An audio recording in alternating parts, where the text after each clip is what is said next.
Testing, 1, 2, 3.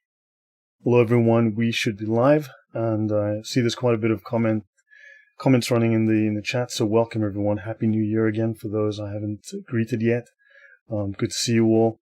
And Matenga, according to your question, Reliance of the Traveler, before you start jumping around to different manuals, Reliance of the Traveler is unique. It is the only book of its type in Islamic law across all the four schools. It is, as Casey said, the mother lode.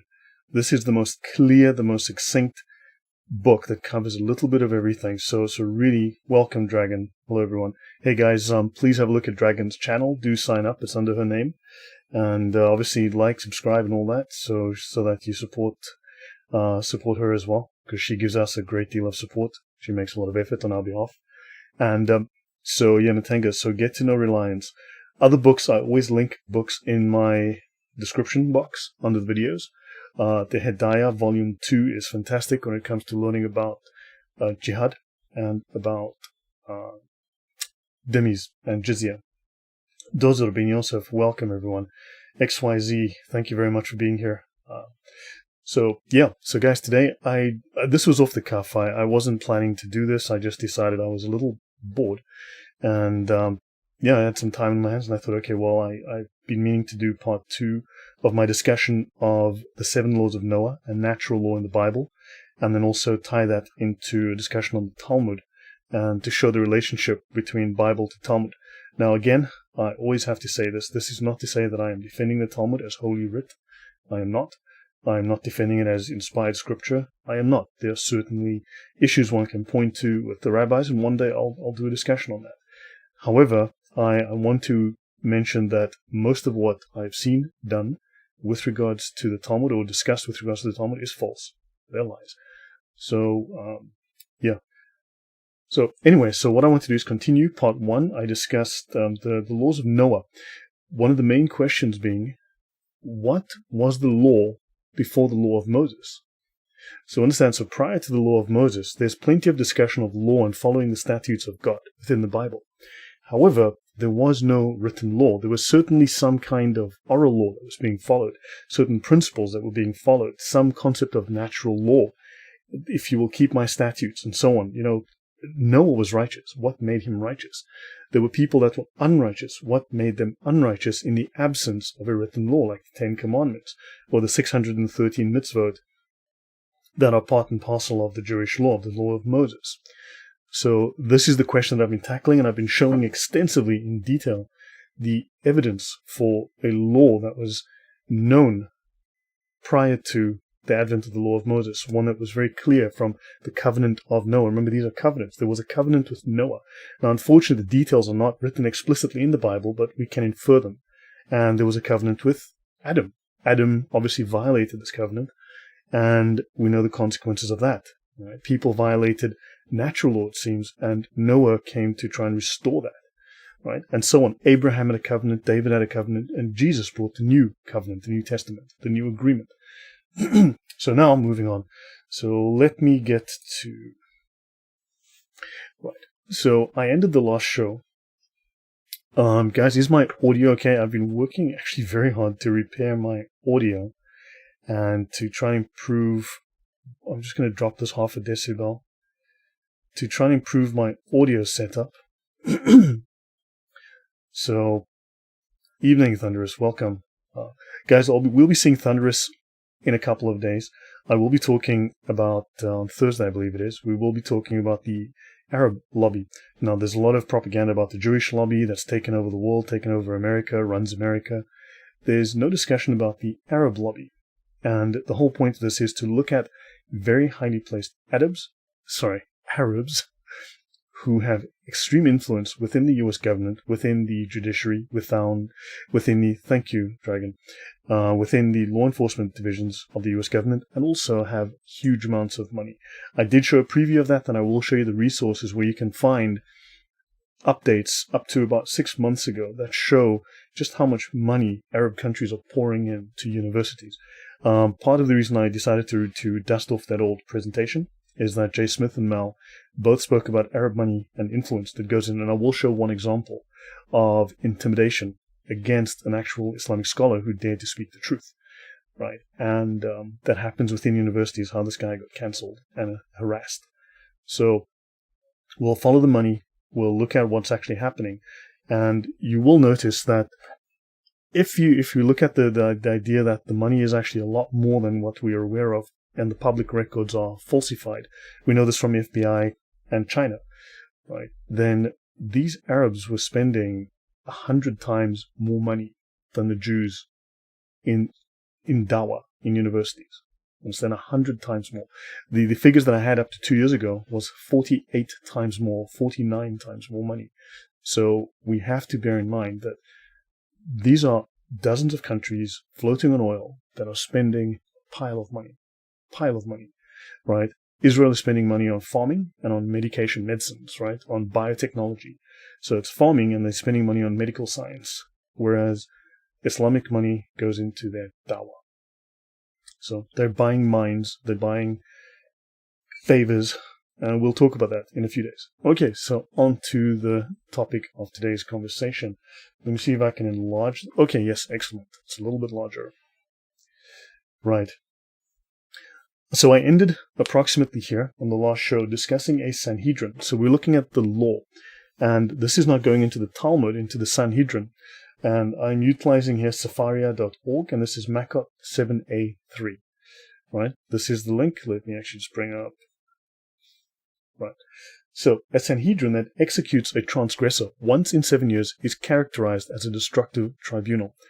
Because many people try to characterize the 7 laws of Noah as some kind of plot to take over the world and visit destruction on Gentiles.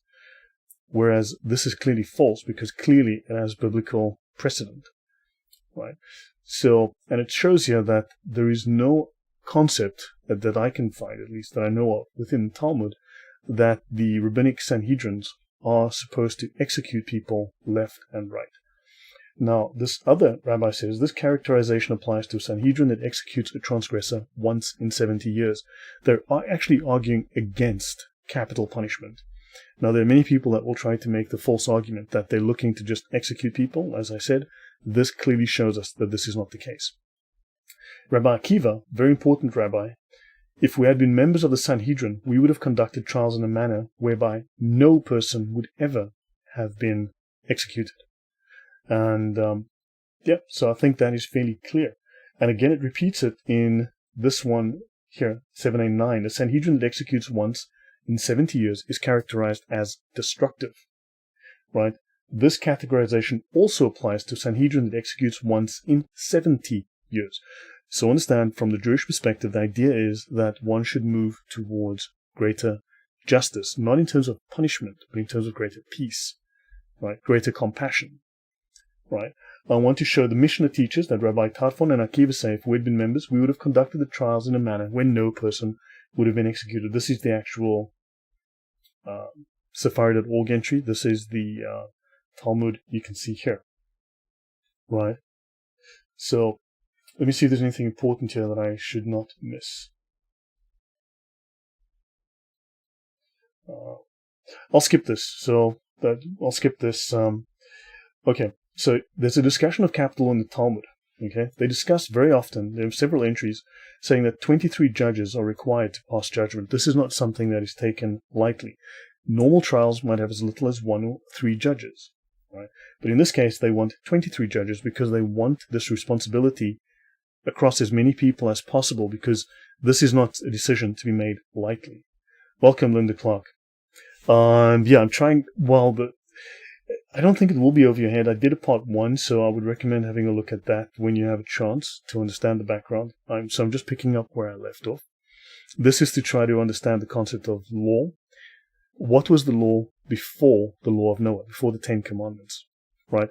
Sorry, what was the law within the Bible? What law were people following, people who were righteous following prior to the 10 Commandments, prior to the laws of Moses? So the Gemara answers, there is another difference. As it is taught, the court does not seat on the Sanhedrin a very old person, or one who is castrated, or one who has no children, as those who did not raise children may lack compassion. a cruel person is not eligible. So understand the Jewish law moves towards compassion. It moves towards not being violent. It moves away from violence. As we know, Islam goes in the other direction, right? And thank you, XYZ. Yes, for those who enjoy the content, please give it a like and a share. And yeah, as I said, Thunderous is in the channel. Please have a look at his channel and subscribe, as well as Dragon. Right, now the death penalty in Israel, I mentioned this. So there were only 2 instances of the death penalty in Israel in the last 70 plus years. Understand, they've never convicted a Palestinian terrorist convicted at trial. And the only other convictions was Adolf Eichmann, senior SS officer, who was a leading architect of the Holocaust. And of course, there was a soldier that was unfortunately killed. And after this, the Israeli Knesset voted in 1954 to abolish the death penalty, and his sentence was commuted. Now, there are references to the law in the Old Testament and the New Testament. For instance, if you love me, you will keep my commandments. This is even mentioned in the New Testament in John 14:15. Showing mercy to thousands, to those who love me and keep my commandments, Deuteronomy. My doctrine is not mine, but his who sent me. So in other words, there was a law that was always and eternal. That's the words of Jesus in John 7:16. For I give you good doctrine, forsake ye not my law. That's in Proverbs. So what exactly, again, is this law? What about vigilante honor killings, i.e. traditionalized homicide? I could read you from one of the entries in the Hedaya, where you're allowed to kill. In fact, within the Reliance, honor killing is legal within Islam, right? There's no penalty for killing your children's children, right? There's no penalty for killing your children or your children's children. This is very, very legal within Islam. However, one could, in theory, point to such a passage within the Talmud, but there's no evidence that this was ever acted upon. This is more of a theoretical point that was discussed, right? So, with thee I will establish my covenant, right? So understand, God speaks often of covenants, and he says, between me and you and every living creature. So now, we have a new covenant for perpetual generations. So understand, biblically, this covenant is with all living creatures, including you and me. We are part of the living creatures made by God, right? So God said to Noah, I'm establishing my covenant with you and your descendants after you. So we are all the descendants of Noah, right? So never again shall all flesh be cut off by the waters of a flood, and never again shall there be a flood to destroy the earth. This is the covenant that I make between me and you and every living creature for all future generations. This is the covenant between me and earth. Now again, we don't have all the final details. It was not written or recorded in the Bible, so these have to be inferred based on the evidence that we have, right? That's an exegesis, right? So understand, so we know that this, and we've worked through what those laws are, and I will come back to those again. So, there's an unconditional covenant with Noah, which affects all mankind, and also it establishes principles for all government. And it includes the following. Sanctity of all human life is established. Man is responsible to protect life, even to capital punishment. Right? Although we've seen now that the Jewish Sanhedrin shies away from capital punishment. I hate the misuse of wording, those are pride killings, because there's no honor in it. That's a very good point, Kogito. Yeah. And we know where pride comes from. Yep. Okay. So now we get a promise that another universal flood will not occur, and the ground will not be cursed. Man's relationship to the animals and to nature is confirmed, right? Man, presumably a vegetarian before the flood, is now allowed to eat meat. So there's an explicit mention there. Now, notice it says here, every living thing that lives shall be food for you. So now, God says, be fruitful and multiply and fill the earth. This could be considered a commandment, right? Ask Truth, welcome. Hey, man. Hey, fever broke around midnight, feeling a bit better. Great stuff. Yeah, he and I were going to do a show last night, but he was not feeling well. So yeah, I hope you're feeling better and we can tackle this next weekend. Oh, guys, I have a bit of good news for you. I have had a chat today with someone that we've all sorely missed and that everyone has been asking about. You might remember a guy called Thaddeus, Reasoned Answers Apologetics. I had a great chat with him today. He is going to be coming back. So look out for his video coming up soon. And hopefully he and I will get together to do a show in the next few weeks. So yeah, stay tuned for that. But yeah, guys, Reasoned Answers is going to be back in the game, and I look forward to that. Okay. So, Thunderous makes a good point, the honor of the family. Yeah, well, actually, no, both are good points. these are honor cultures. We are dignity cultures. Those are honor cultures. They do operate on a different set of precedents than we do within our culture and society. Now, every moving thing that lives shall be food for you. You shall not eat flesh with its life, that is its blood. In other words, you will not eat from a living animal. For your lifeblood I will surely require a reckoning. Whoever sheds the blood of man, by man shall his blood be shed. So capital punishment is actually endorsed here within this biblical passage. Right? And be fruitful and multiply, and bring forth abundantly on the earth, and multiply in it. Now, this is also very relevant, this be fruitful and multiply, because I'm going to show you one example of a misuse of this idea, so that biblical passages can be manipulated by others to deceive others and to force their own agenda upon the Bible. Right? So now the Old Testament narrative demonstrates how far God will go to preserve the holiness of his people. And in the New Testament, we discover that God is willing to sacrifice his own Son in order that we may be spared sin's penalty. And the Bible makes clear that God's people are a holy people. They are set apart and in covenant with the Creator. So when you follow God's statutes, you're in covenant. You are part of an agreement between you and God to behave according to certain statutes. Right? And okay, so now the Bible gives examples of each of the Ten Commandments being kept before the time of Moses, which means, and I discussed in detail in the last show, how these laws were in existence prior to the time of Moses. They were only formalized and written at the time of Moses, but they were in effect and were being kept. So when God called Jacob to return to Bethel, where God had appeared to him around 21 years before, Jacob said to all who were with him, "Put away the foreign gods that are among you. Purify yourselves, change your garments. Then let us arise and go up to Bethel, and I will make an altar there to God, who answered me in the day of my distress, and has been with me in the way which I have gone." And that's in Genesis. It was a warning. Jacob knew that God forbade idolatry. Now, if this was not mentioned prior to the laws of Moses, how did he know this? Understand? So this law was not established, at least not formally in writing, biblically, prior. So these laws existed well before. So he told his household to put away their idols, which fulfilled the principle in Proverbs 16:6. In mercy and truth, atonement is provided for iniquity, and by the fear of the Lord one departs from evil. Welcome, Ben Yosef. Good to see you. We should catch up at some point when you are available. Yeah. Now, I want to do a comparison between the 7 laws of Noah and the 10 commandments. Do not deny God or commit idolatry. Turn ye not unto idols. We see that in Leviticus, Exodus, Corinthians, John, Exodus, Deuteronomy, and so on. Right? So there are numerous references to not committing idolatry. We've just seen this above here.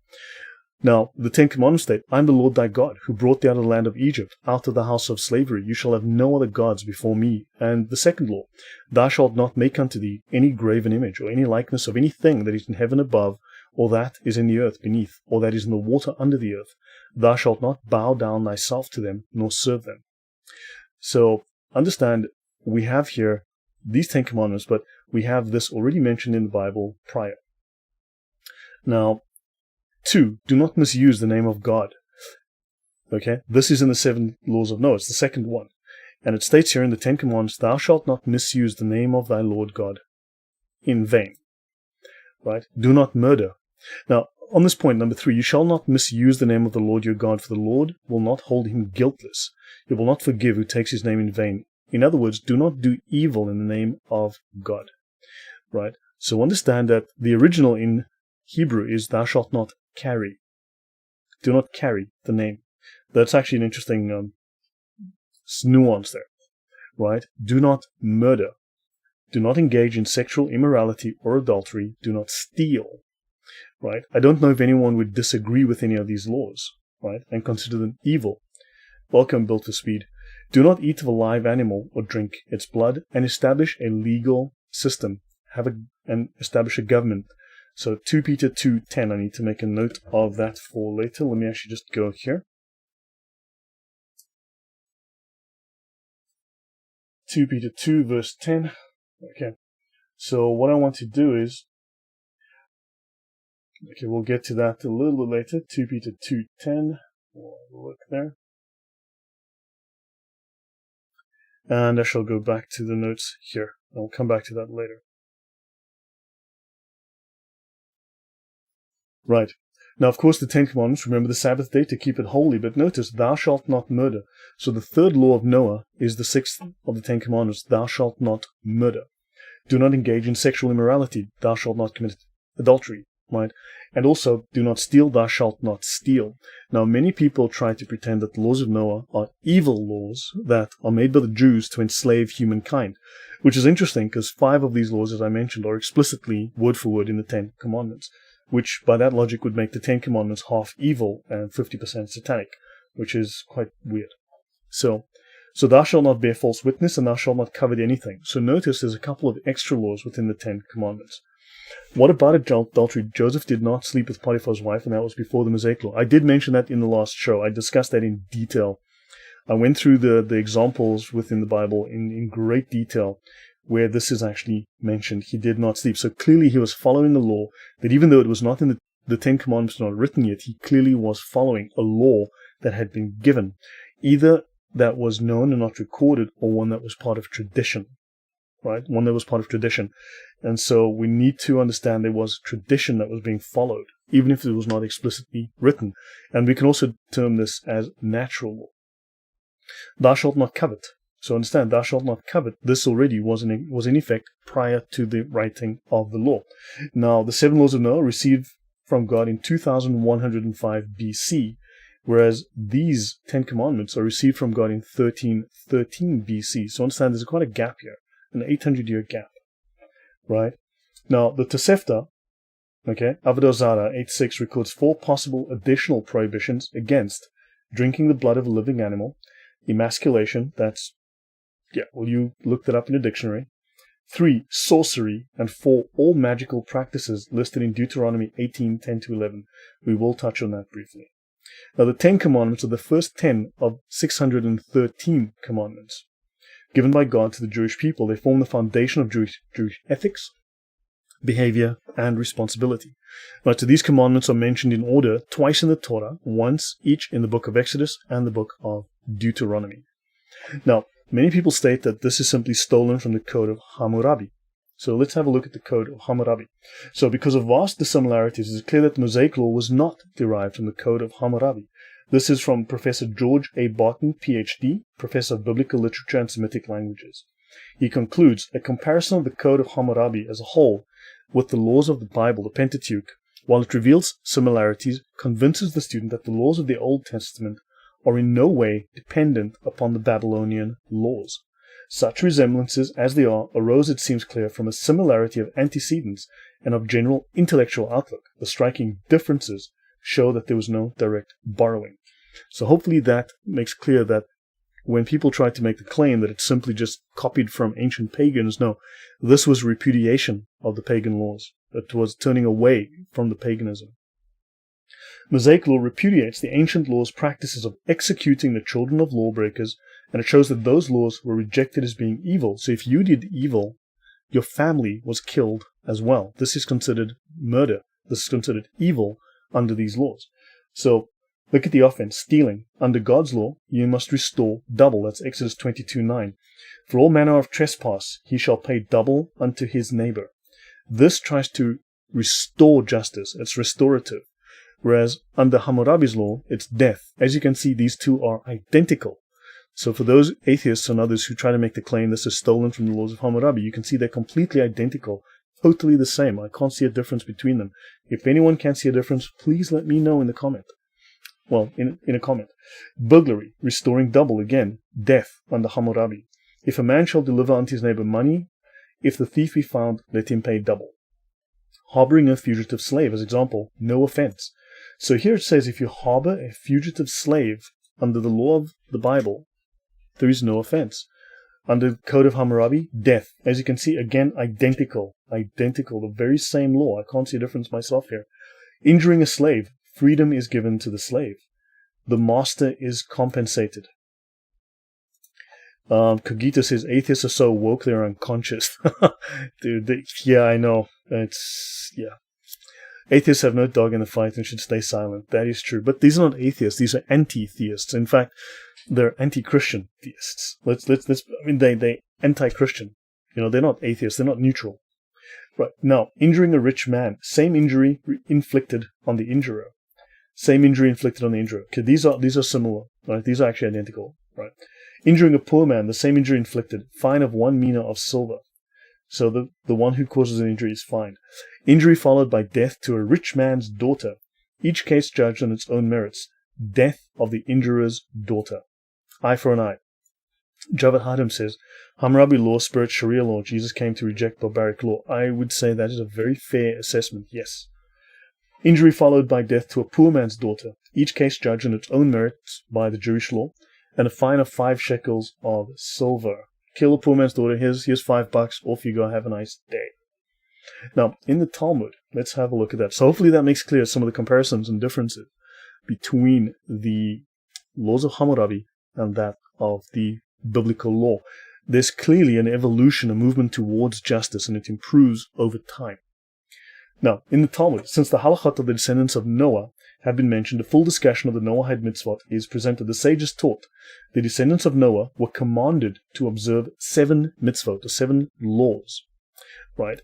The mitzvah of establishing courts of judgment. Courts of judgment had to be established. And the prohibition against cursing the name of God. And the prohibition of idol worship. And the prohibition of forbidden sexual relations. And the prohibition of bloodshed. And the prohibition of robbery. And the prohibition against eating a limb from a living animal.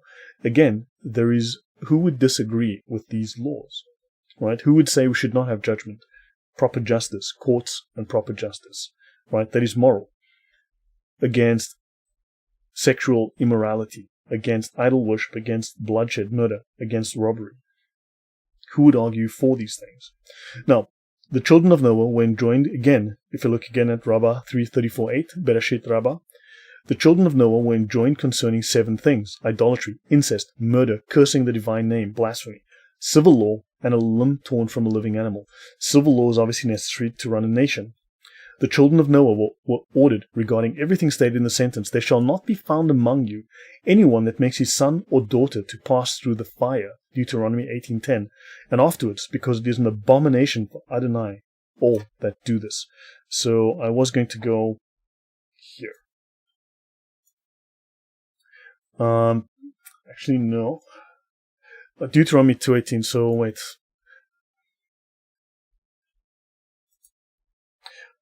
Sorry about that. I just, as I said, I decided to do this at the last second, just without planning, so little disorganized. But let me actually, it's here, it's right here. When you enter the land that the Lord your God is giving you, you shall not learn to imitate the abhorrent practices of those nations. Let no one be found among you who consigns his son or daughter to the fire, or who is a soothsayer, a diviner, a sorcerer. So do not adopt. Erkin, good night.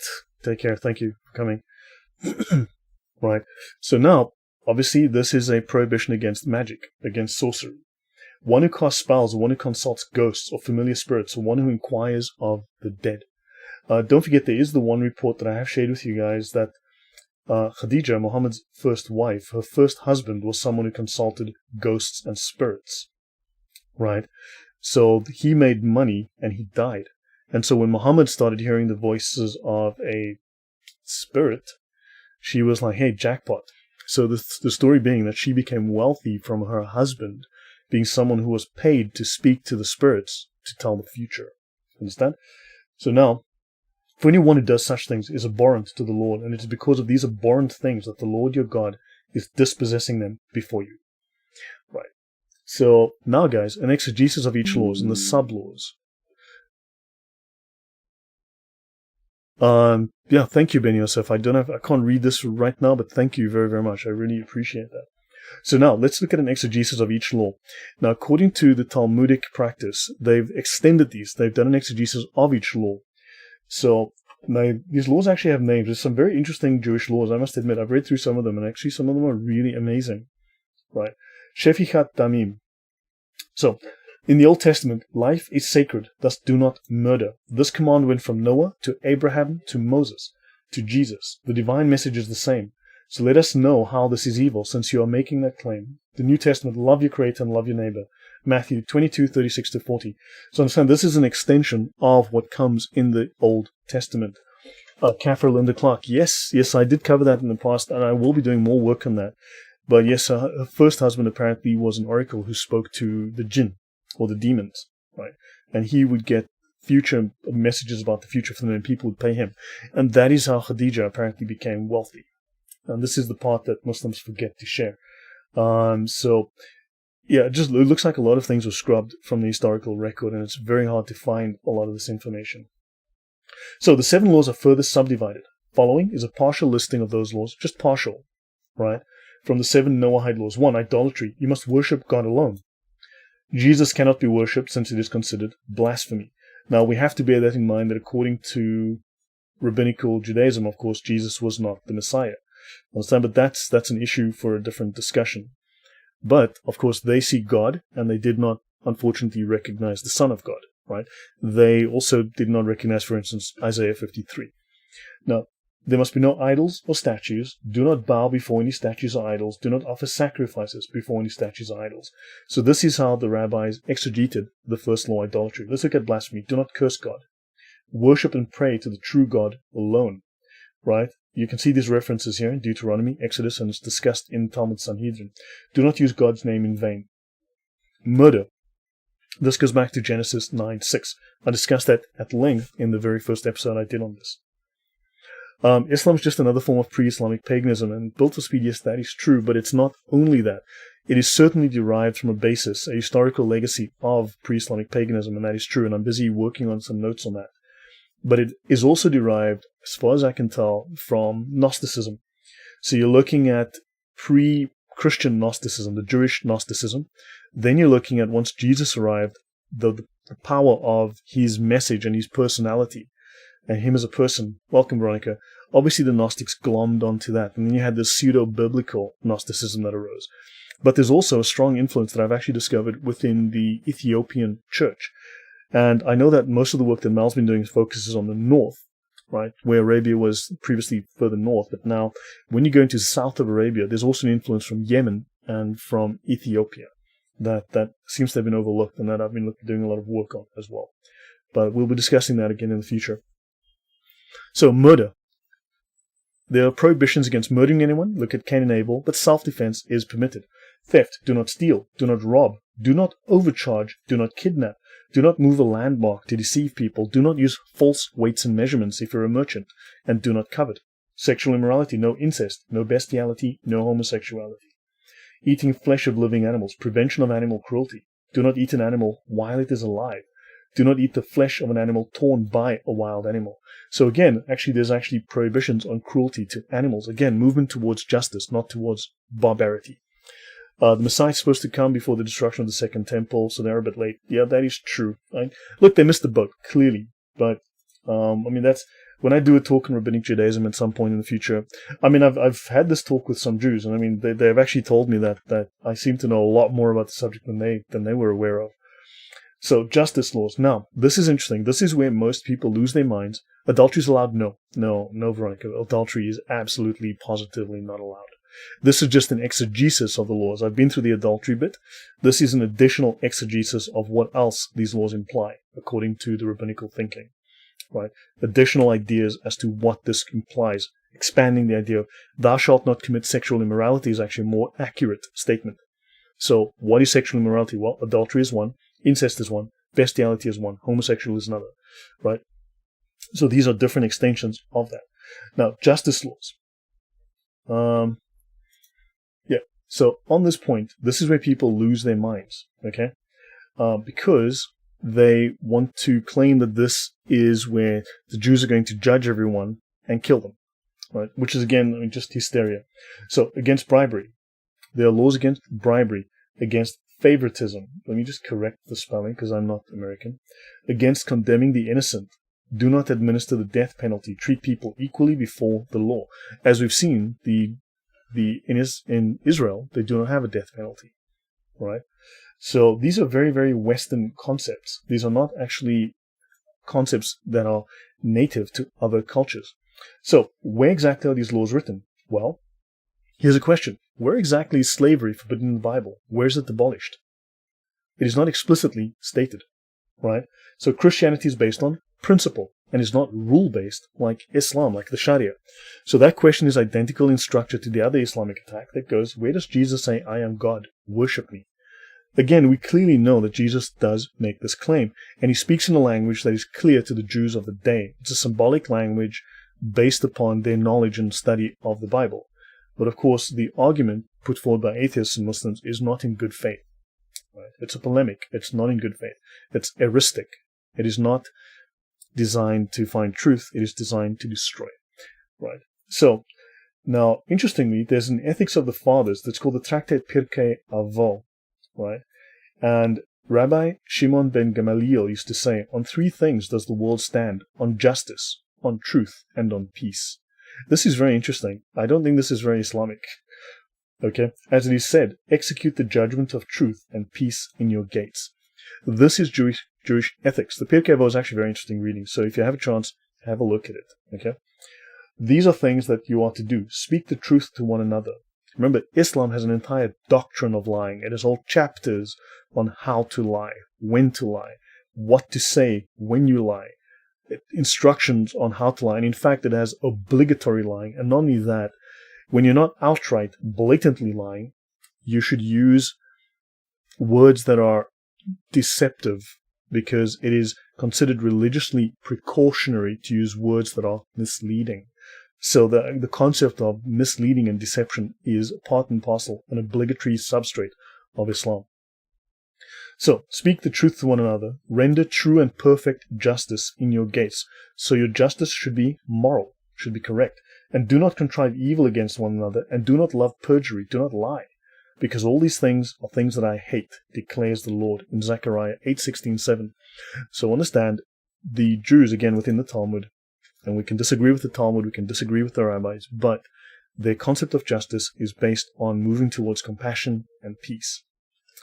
Javed Haddon says, in my library, while I'm taking degree in law faculty, historical law open for not making life better, spiritual philosophism, Hammurabi law exists to control psychology. Interesting, yes. Now, idolatry, do not worship man-made idols of false gods. This is mentioned in the Talmud again. Do not curse God, again in the Talmud. Sexual immorality, do not commit adultery, incest, homosexuality. Do not castrate people.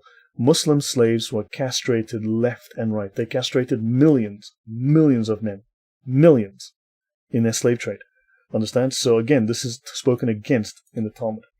Now, so Noachides are prohibited from engaging in 6 illicit sexual relationships with your mother, with your father, with your father's wife, with another man's wife, with his sister from the same mother, in a male homosexual union, and with an animal. Right? It says, therefore shall a man leave his father. This refers to his father's wife and his mother.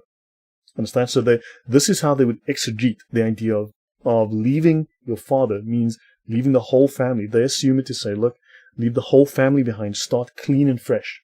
So Islam takes pride in pedophilia. They don't call it pedophilia, it's legal. Right?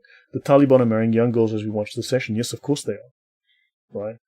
And it says here, a man shall leave his father and cling to his wife. And they state that by implication it means not another's wife, not another man's wife. And it's his wife and not a homosexual union, and become one flesh, excluding animals. So this is the method that these Jewish rabbis use to create the exegesis. So you take one simple thing, do not engage in sexual immorality. What does that mean? And this explains how they, and this is Maimonides. Now Maimonides says a bunch of interesting things that people can use against him, but that said, this is actually very interesting. It shows you how the exegesis works. Okay? Also, man and woman does not imply boy and girl child. Man and woman does not imply child. Islam needs to wake up and hear that lesson. So, murder. Murder tells us do not commit either homicide nor suicide. There's a name for that here. Stealing. Do not steal anything which belongs to others. Do not kidnap anyone, nor cheat an employee or an employer. Do not take the limb from an animal while it lives and eat that limb. This commandment also prohibits eating or drinking blood. Vampirism is spoken against. Let us look at the law of Moses. No soul of you shall eat blood, neither shall any stranger that sojourneth among you eat blood. So again, there's a long history within the Bible, multiple mentions against these things. So these have just been collected together, and now you've got the law. So all of the traditional 7 laws are included in the laws of Moses, which means they cannot be unholy, as people often claim. The 7 abominations in Proverbs, these 6 things the Lord hates. Yes, 7 are an abomination to him: a proud look, a lying tongue, hands that shed innocent blood, a heart that devises wicked plans, feet that are swift in running to evil, a false witness who speaks lies, and one who sows discord among brethren. Keep your father's command, and do not forsake the law of your mother. Bind them continually upon your heart. That's again another reference to natural law. The Apostle Paul speaks of in the New Testament, and I mentioned this in the first episode, of the law written on your heart. So this is a reference to natural law. God's law is natural law. If God made us, then his law is written on our hearts. So yes, Sergeant Grinch, you are very correct. The only thing not guaranteed in Islam is that your soul goes to heaven. Thunderous, Islam is the one jewel in Satan's crown, and thus Islam will reflect the nature of its God, and adherents will manifest demonic traits. And that is unfortunate. Proverbs 26:28 from Built for Speed. A lying tongue hates those it crushes, and a flattering mouth works ruin. So, yes. Okay. Now, in both Christianity and Islam, one must join the faith to be saved. But in Judaism does not seek converts. It is not a proselytizing religion. Judaism holds that non-Jews do not need Judaism, since all people, including non-Jews, already have a binding covenant with God that exists outside of Judaism. That covenant are the 7 laws of the sons of Noah. And it holds that if a non-Jew follows these 7 laws, instead of the far more restrictive 613 laws of Judaism, one has done enough to save himself and therefore doesn't need Judaism. So this should hopefully explain why it is not a proselytizing religion. Why should a Christian listen to or pay heed to what Judaism informs him is his obligation and reward. To Christians, Judaism is null and void and defunct, and made so by the covenant of Jesus, who replaced and surpassed the old covenants of both Abraham and Moses. So, I'm reading a book called The 7 Laws, Sons of Noah. Okay, so this book establishes that from the evidence furnished in the Christian scriptures, this book demonstrates that the founders of the original Jerusalem Church of Jesus, these disciples who had known Jesus personally and in the flesh, understood the 7 laws of the sons of Noah and adopted these laws as the operating law of their church. Right? And I will show you an example of this. So, a New Testament exegesis shows how there's a New Testament exegesis derived from the laws of Noah. So one of the best evidences supporting the 7 laws of Noah is in the book of Acts. So the disputes about whether a Gentile being baptized into the newly founded Church of Christ should follow the laws of Moses. In other words, should they become Jews? There was a huge discussion. Should these new Gentiles, are they becoming Jews? Or are they becoming something else? Let me just go to a question. Muhammad had predestination before Calvin. That is true, Kagito. And then, of course, we have Javet says, Lloyd, in Christian Scholar, that psychology deep interception education school, people study hard not to be human. Yes, I'm not quite exactly sure, but yes, that makes a point. Makes a good point. I kind of get what you're saying. Assuming that I've interpreted that correctly. Now, understand, so the question is, when you convert from being a pagan, a Gentile, a Greek, as they sometimes use the term for pagan, when you follow Christ, do you become a Jew? That was the big question that was raging at the time within the church, right? With the apostles. So at first the gospel was not even taught to Gentiles until Peter had the vision that the time had come to teach Cornelius. That's in Acts 10:28. Let me just change the color of this to highlight this better. Right? And the first Gentile to be baptized. And let me just change this to human spelling, not American spelling. But what law should Gentiles obey after baptism? So the Apostle Paul maintained that it was not necessary for them to live the law of Moses, which was only for Israelites, and in any case had been fulfilled in Christ. Right? So it was not necessary for them to live the law of Moses because, and I'll repeat this, it was only for Israelites and had been fulfilled in Christ. I covered this in part 1. So at first the official hearing, where the issue was decided, James the Just, the brother of Christ and head of the Church of Jerusalem at the time, probably what could be called today presiding bishop or the Pope, assuming just to annoy people, decided in favor of Paul. He declared, where my sentence is, that we trouble not them which from among the Gentiles are turned to God, but that we write unto them that they abstain from pollution of idols, and from fornication, and from things strangled, and from blood. So here, he actually says in Acts 15:20 that Gentiles who become followers of Christ need to then follow, and he mentions here several of the laws of Noah. That would not be Judaizers. The Judaizers are, those are bad news, right? Those are not considered the good guys. So James here, so there was a huge discussion. Now, there were other issues around this, okay? Don't forget, and again, this I covered in part 1, but with The Romans controlled the region at the time, and to be a Jew, your religion was a legal issue. You couldn't just become a Jew, right? You had to actually go through everything that you needed to become a Jew. The Jews weren't looking for converts, right? But you had to go through a stringent procedure, and circumcision. The issue hinged on circumcision. You couldn't just circumcise yourself because there was a potential punishment, potentially a capital punishment, I think it was, from the Roman government if you were impersonating a Jew. This was a serious legal issue, could land you in a lot of trouble. So they had to deal with this issue, and that's why Paul speaks of the circumcision of the heart, right? Not an outward act, but an inward act, right? So I'll leave it at that. There's more in part 1, okay? And guys, also, by the way, if you look in the description, there's a link to my shared OneNote database. If you click the link, it will take you to your browser. Will open this entire database. This entire presentation is publicly available. You guys can read it, use it, copy it, edit it, do what you like with it.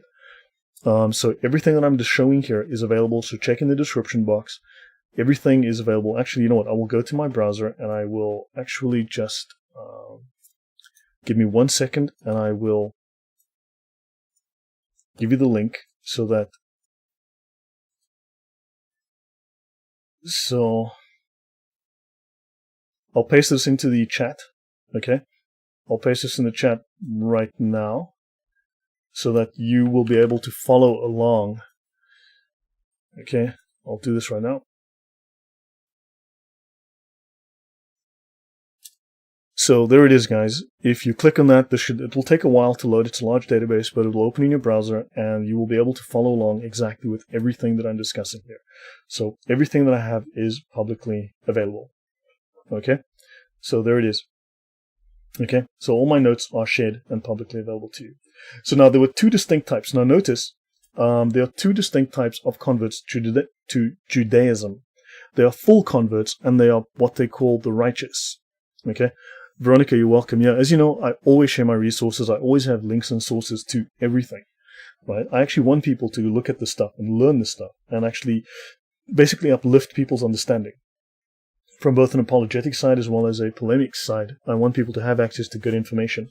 So now the first was a full conversion, which involved accepting circumcision and the entire law of Moses. That meant becoming a Jew. But this was the apostles disagreed on this. Ultimately, right? They agreed that, look, we don't go that. We go with what Paul said. You know, they do away with that. And the second type was to agree to live by the 7 laws, as then understood from the Talmud. Jews were at the time to have no dealings with Gentiles because they worshipped idols and many gods.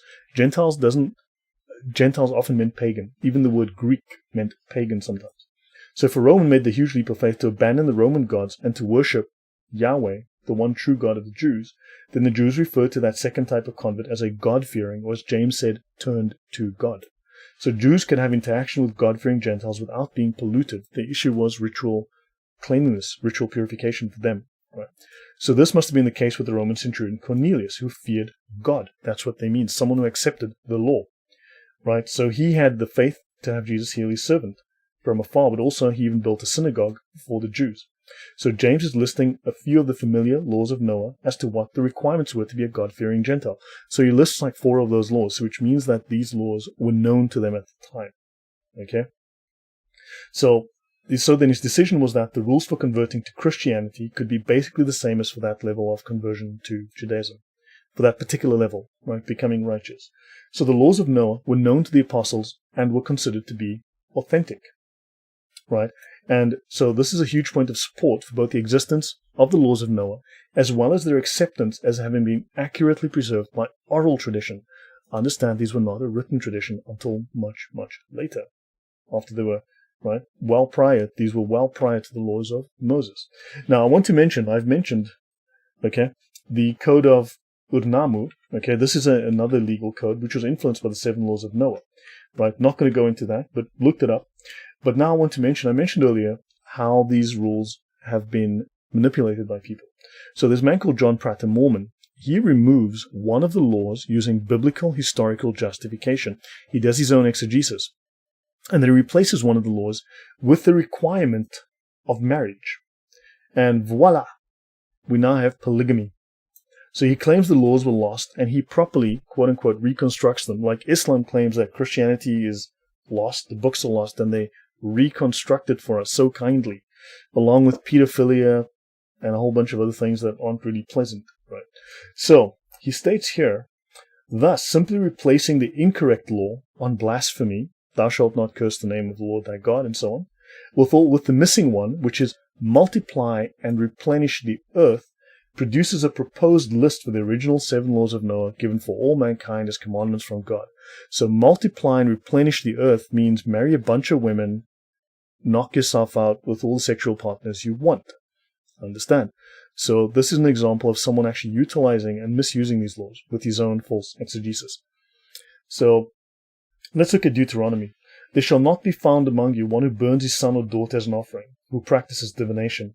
Whoever does this is an abomination to the Lord. The Lord your God has not allowed you to do this. So again, this is spoken against, right? And the commandments are in Jewish religious tradition. They're considered binding on all people. So again, how they understand this. So a lot of these laws, so these weren't the only laws, but within Judaism, this is considered because this is the word of God given to the Jews. The Jews are the witness to God's word and have to thus spread that message to the world, right? Which they see as their mission and their purpose as the chosen, because all people are descended from Noah and his family, and thus these laws are binding upon all people.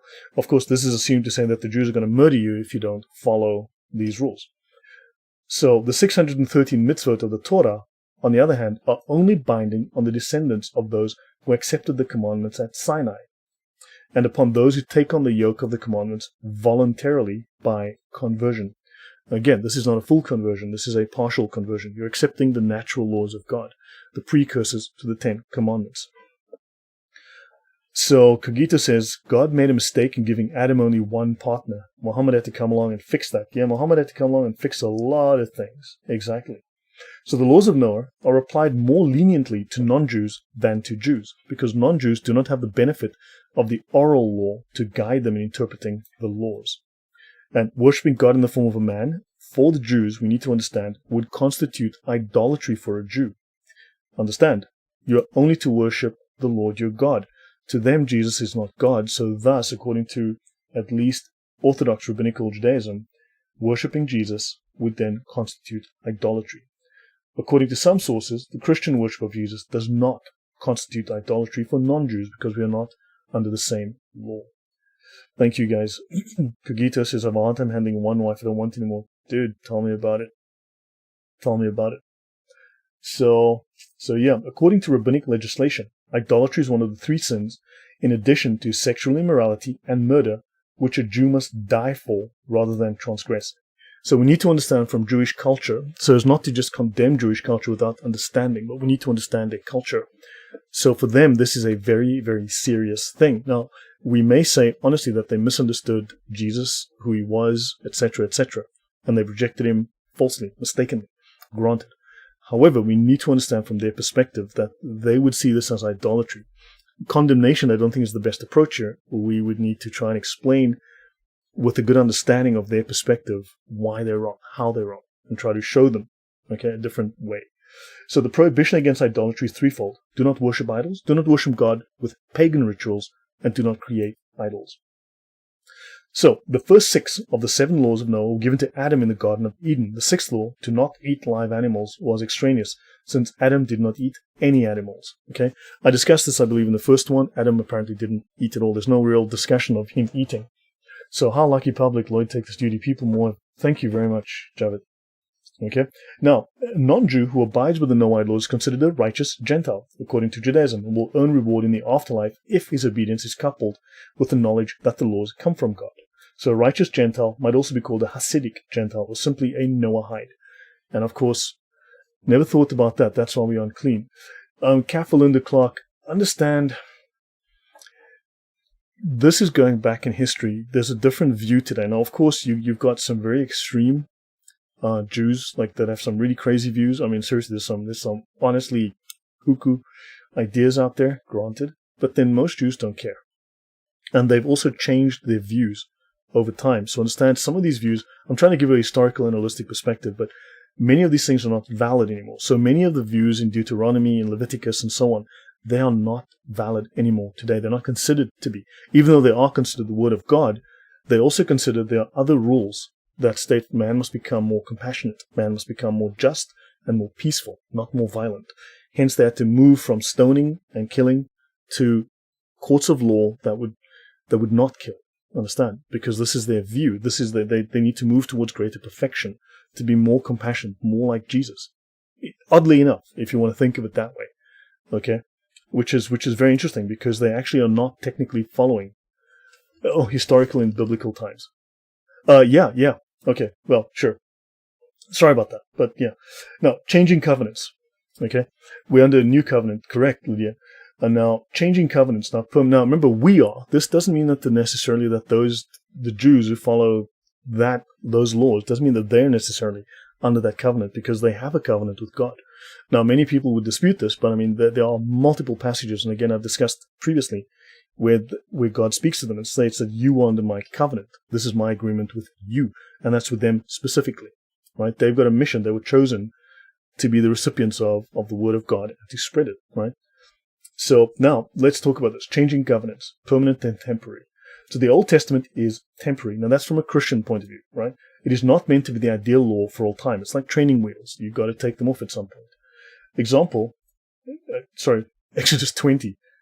Okay, Deuteronomy is for Jews and not Christians. Okay, the New Testament, only 9 of the 10 commandments reappear in the New Testament. Okay, so the laws in Deuteronomy are for Jews and not Christians. Okay, and the New Testament, only 9 of the 10 commandments reappear. Keep holy the Sabbath. Right, now understand that unless something is repeated and renewed in the New Testament, it is not applicable to Christians today. Right, so 9 of the 10 commandments, although technically one could state that keep holy the Sabbath. Now, many people state that, well, we're supposed to have Friday as the holy day and we are sinning, we are blaspheming by not keeping Friday. Well, others have exegeted this to state that because it doesn't explicitly give us keep the Sabbath holy anymore, but it is discussed that there must be a holy day of worship. That means that we have a choice of a day as long as we have a day, right? So, but those are discussions beyond the scope of what I'm talking about. But I just want to mention that there are perspectives on these issues. Dragon says, okay, fine. So, oh, by the way, so I just want to check, guys. I've worked hard this week on fixing my audio because, man, I always have audio problems and I'm trying to improve upon my audio. So, is it better than it was? Just let me know with the one, let me know.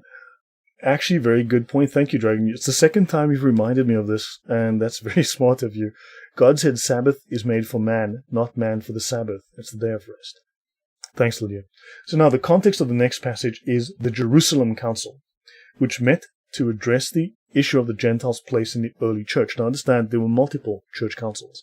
This is one of the very first councils, which discussed some proper issues that were vexing the church at the time, or the early church fathers, right, the apostles at the time. And of course, this example continues through history of having church councils.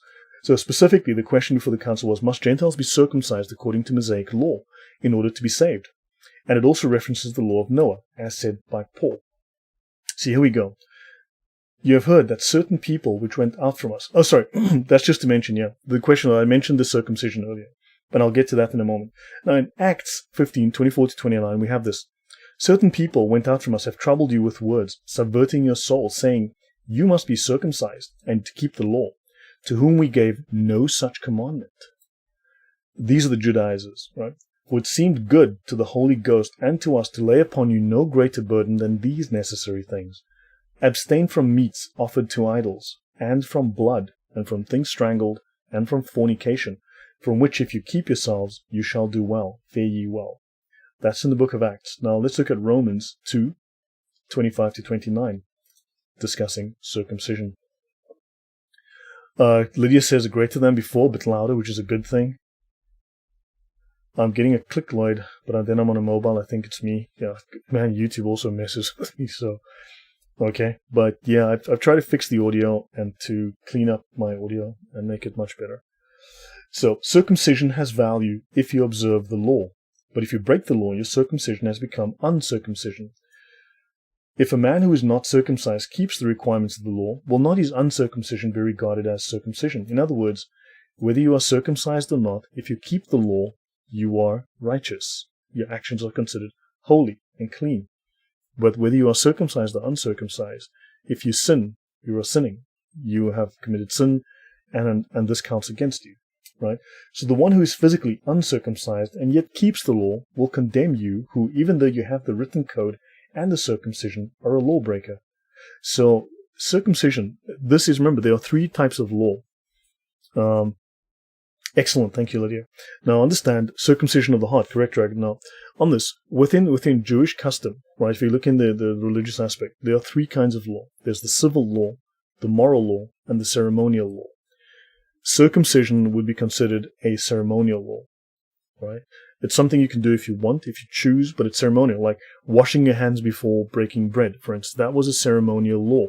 Now, the issue that Jesus had with the Pharisees at the time, when he spoke to the Pharisees and he did not wash his hands before breaking bread, was that he said, this is ceremonial law, and you treat it as if it is religious law, as if it is the law, an action that would take you to heaven. God does not recognize these things that are of a ceremonial nature. He's concerned about things that are of a moral nature, okay, of a proper moral nature. And of course, Christianity does not legislate civil law, right? So we have the moral law, but Judaism has the civil, the moral, and the ceremonial law. And so they're saying, look, ceremonial laws are not going to save you from sin, right? If you're immoral, ceremonial behavior, righteous, what seems like facile righteous behavior on the outside, right, is not going to save you if you are committing immoral deeds. So a man is not a Jew because he is one outwardly, nor is circumcision only outwardly and physical, right? A man is a Jew because he is one inwardly. Circumcision is a matter of the heart, by the Spirit, not by the written code. Such a man's praise does not come from men, but from God, right? So external displays of righteousness, when you are internally unrighteous and you are committing sin, doesn't count. It might count in front of men, it's a facade, but he's speaking here of be genuinely righteous in the eyes of God. Okay? So with regards to the Jerusalem Council, the apostles in Jerusalem answered with resounding, no, we are not saved by keeping the law. And again, ceremonial law. We're not referring here to civil law, because Christianity does not legislate civil law. It doesn't legislate parking tickets, right? But this is in terms of the ceremonial law, right? Keeping the ceremonial law. When they speak of the law, they're not violating or they're not abdicating the 10 Commandments here. They're not saying, oh, go ahead and murder.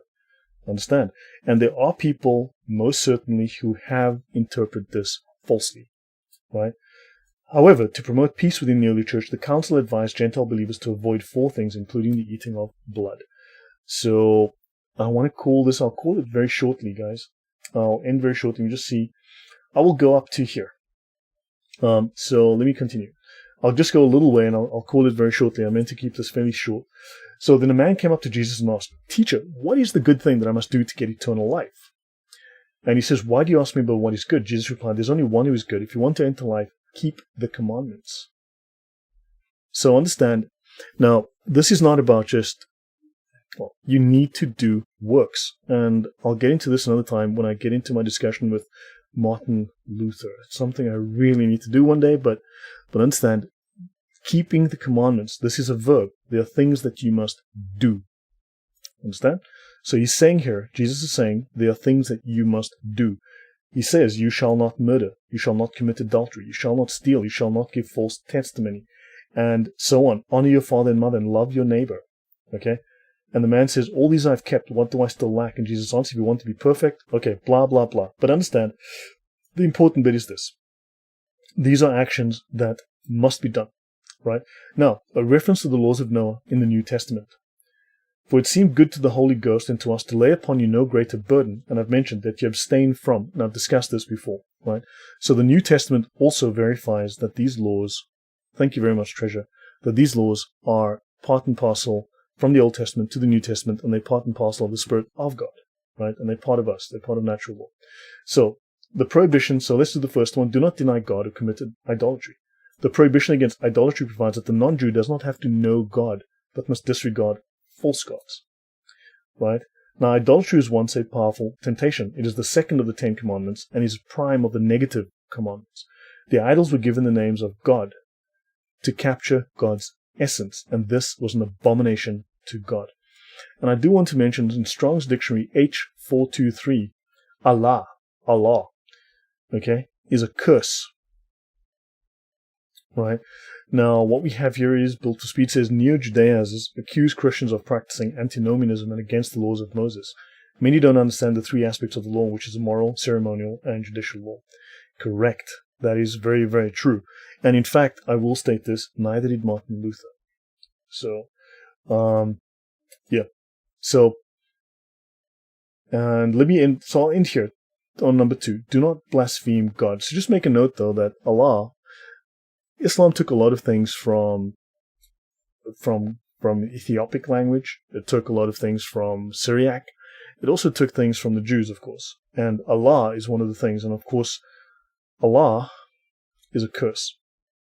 Now, do not blaspheme God. You shall not take the name of the Lord your God in vain, for the Lord will not hold him guiltless who takes his name in vain.